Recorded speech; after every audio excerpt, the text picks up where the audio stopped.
back to Peterson Auto. Today we're going to do a test to see if a coil's good or not. So your ignition coil will have windings in there, coils of wire, and there's two of them on basically all coils there. You have a primary and a secondary. Primary will up the voltage a little bit, and then a secondary ups it to the high voltage you have with your actual spark energy there. So pretty much converts 12 volts to like 20, 40, 60,000 volts. I don't know the exact numbers on each coil offhand. It's usually somewhere in the thousands of volts range. So this is an MSD 8207 blaster coil, and we're going to check this one today. This is the modified. We have recently just posted a video of it. If you were watching closely, you'll see it was having some ignition issues going on, which we weren't aware of. So one of our high suspects here is the coil, and we are going to do an ohm test on it today to find out what's going on and if the coil needs replaced. So first thing you do is you get out your volt ohm meter. The horseshoe shape, as you can see here, is your ohm symbol. So you're going to turn your meter to that. If you look down on your wire lead ports, one is COM, that's black. That's where your black wire goes. Mine here has volts, ohms, and hertz.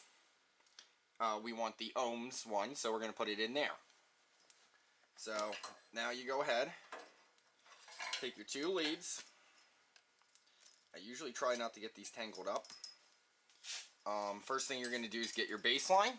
So you take your two leads, put them together. So we're looking at 0.8 ohms just across the leads or so. This one actually has a zero function and a bunch of other stuff, but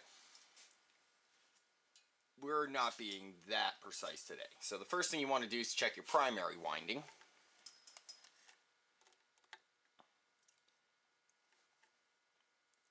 You see 0.4544 ohms there.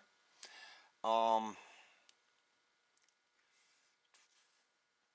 forget what the actual spec on this is, but I do know that is a little bit low, not super low. You go between your positive and your negative, and that's going to test your primary coil.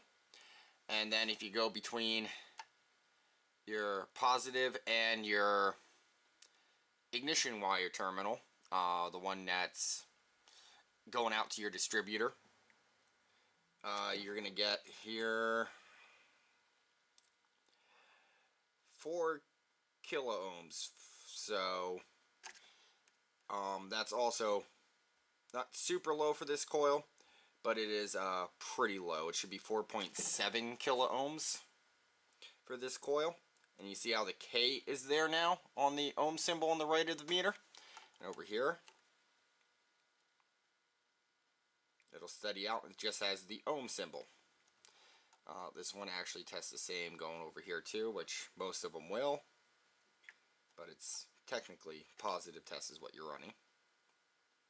So the ohm readings on this particular one are slightly low. If this was your daily driver car and you weren't having any issues, I'd say that's fine. This being a race car and it is having issues, we will be replacing this coil. So that being said, new coil will be going in, and we hope to resolve the issues with it that way. For now, I'm putting it all back together so we know where everything goes. And just a little quick video for you there, how to test a coil with an ohm test. So if you get an open circuit, obviously that's bad. If you have extremely high reading, obviously that's bad too. You can call the manufacturer of your coil and get the specifics on it. MSDs I like because you can actually look it up on their website. It shows the resistance readings for the coil, what they should be. So like I said, this one's a little low, not super low. It still works. It still runs the engine. When it gets hot and it gets up to temp, it starts having issues then. So that's why we're going to be replacing it, just because it is suspect in that case. So again, thank you for watching. Please like, comment, and subscribe to Peterson Auto.